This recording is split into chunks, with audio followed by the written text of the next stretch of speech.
भगवान आपको कैसे मिलेंगे? सबसे महत्वपूर्ण बात, ईश्वर को आप जहां ढूंढते हैं मेरी दृष्टि में वहां नहीं है।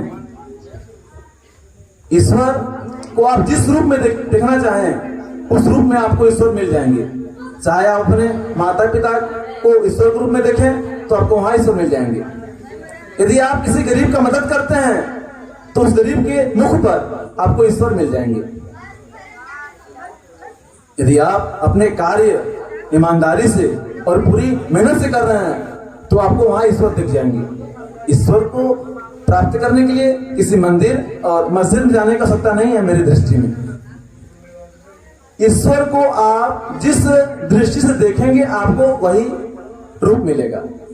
नहीं तो पता है, जब दुशासन कृष्ण की बहन का साड़ी खींच रहा था तो उनकी बहन ने क्या बुलाया था कि द्वारिकाधीश मेरी लाज बचाओ।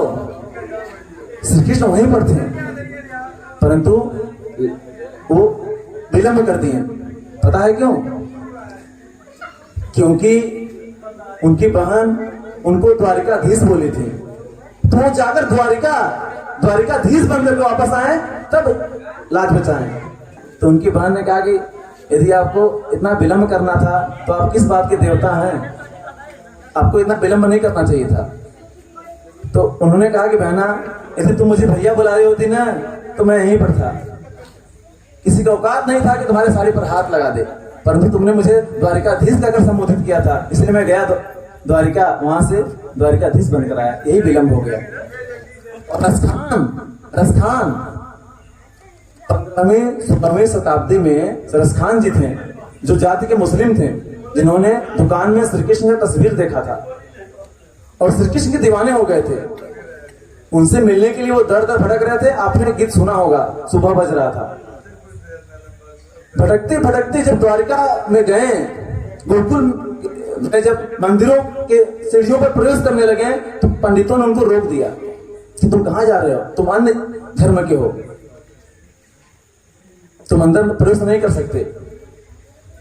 रसखान ने श्री कृष्ण का कौन सा रूप देखा था दुकान में? छोटा वाला बाल रूप। और वहां सीढ़ियों में पंडितों ने उनको रोक दिया। 3 दिन तक रसखान उसी सीढ़ी पर बैठे रहे और श्री कृष्ण की प्रतीक्षा कर रहे थे। आखिर में श्री कृष्ण मंदिर से चल बाहर आए, सीढ़ियों पर उनको दर्शन दिए। रसखान ने कहा, प्रभु जब आपको दर्शन देना ही था तो आपने मुझे पहले ही अंदर क्यों नहीं बुला लिया? तो प्रभु ने कहा, रसखान तुमने मुझे बाल रूप में देखा था, तुमने मुझे बाल रूप में देखा था। इधर तुम अंदर चले गए होते ना तो तुम्हें बाल रूप नहीं नजर आता। वो मेरा विशाल रूप था। वो पंडित थोड़ी रोके थे, वो मैंने ही रोका था। यदि तुम चले गए होते वहां पर तो तुम मुझे नहीं कर पाते। तुम देखे थे वहां पर, वो मैं वहां नहीं था। अब देखो जो मैं आया हूं ना, वो मैं हूं। तो आप ईश्वर को जिस रूप में देखेंगे ना आपको वही रूप में मिलेगा। चाहे आप पश्चिम भगवान देखिए, पश्चिम भगवान, माता पिता भगवान है। मन चंगा तो कठौती में गंगा।